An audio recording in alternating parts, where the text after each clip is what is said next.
You picked your next destination, you're about to get your ticket, but there are a few things you should consider before jumping on the next national or international flight, like does my medical insurance apply overseas?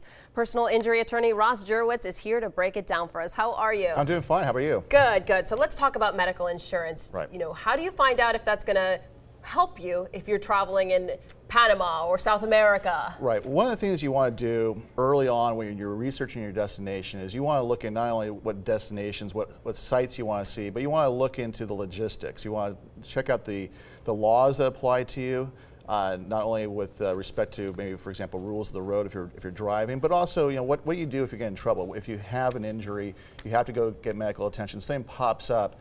How does that get taken care of? And so if that doesn't work for you, then there are other outlets that you can buy medical insurance, travel insurance.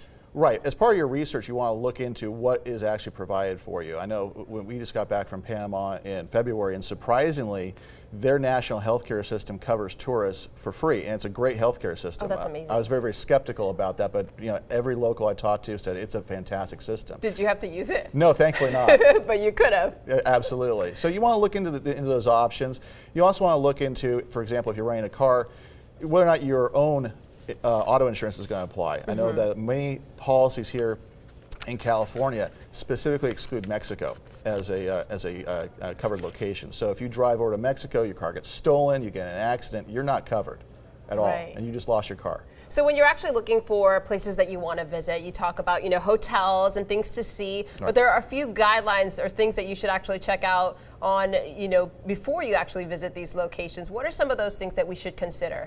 Well, one of the really key websites you should go look at and look and see if there's any kind of international travel advisory is travel.state.gov. Okay. This is the travel arm of the State Department to advise tourists about maybe some under the radar type of issues that are popping up internationally. Obviously now we're very, very keen on what's going on in Egypt, and you should be aware about what's going on in Egypt, as well as Israel, Philippines as well too. And that will actually give you insight on some of the laws and some of the local conditions in the area as well, correct? It'll certainly help that out, yeah, absolutely. Okay. But you should also do some other additional research as well. Many of the travel guides will talk about how the police work, and what to do if you get in trouble. And then once you even get to your destination, there's the rules on the book, and then there's the rules in real life. Keep your eyes out for certain things. I know, again, going back to Panama, we were forewarned that the police were very, very vigilant about speeding. We didn't realize that if you go literally 1 mile over the speed limit, they could impound your car. Oh, wow. Yeah. So you do your research, you already know where you want to go, and you're ready to go. Once you get there, what are some things that you would recommend to people who are traveling? Obviously, don't wear flashy jewelry if you're going to a place where... Right. First thing I would recommend is make sure you sign your passport, fill out your emergency contact information, have a local contact, ideally someone who you're traveling with, as well as somebody back at home, so that if you did get in a serious accident, you were hit by a car, you're unconscious, anything like that, they could look in your passport and say, here's who I need to contact, both locally here in the foreign country, as well as perhaps back at home. I remember when I was traveling, I actually made a copy of my passport, my credit cards, my driver's license. I kept that all in a little Ziploc baggie stuffed in the bottom of my backpack, just in case I lost anything or anything like that. Right. Anything else that we should do? Well, you should make a copy of it as well too, because if you get mugged, if you lose your bags, you want to make sure that you have another copy somewhere else, so that maybe it's on your person and your originals in your bag, just so that if one thing happens, when you lose one thing, then you still have a backup.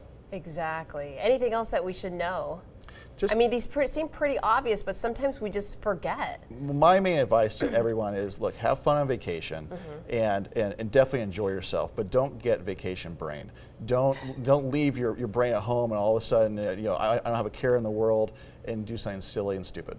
Sounds good. So once again, the website is travel.state.gov. Plenty of information where you can find guidelines for other countries, vaccinations as well, what you need to know, anything else.